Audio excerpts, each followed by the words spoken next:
বাক্কা তোমার বোগানি না মানে বলো কোন পরপুরুষ তোমার ঘরে এসেছিল?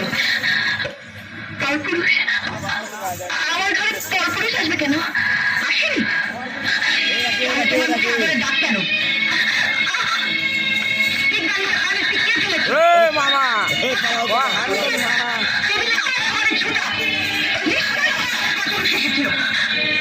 আমাকে বিশ্বাস করবেন না মিটার, সত্যি সত্যি কোনো পরপুরুষ আমার ঘরে আসেনি। বিশ্বাসের কাজ তো তুমি করনি, নারীর নারীত্ব তুমি রাখনি, এই রাজবাড়ির সম্মান তুমি রাখনি, পরপুরুষের সঙ্গে রাত কাটিয়ে তুমি একটা কলম কেনি। বলো কে এসেছিল তোমার ঘরে? আমার স্বামী। মিথ্যা বলছো তুমি, রাজকুমার তোমার ঘরে আসতে পারে না, এর মধ্যে রক্ত উঠে সে মারা যেত। বুড়া মানুষ তো স্বামী বলছিলাম মিটার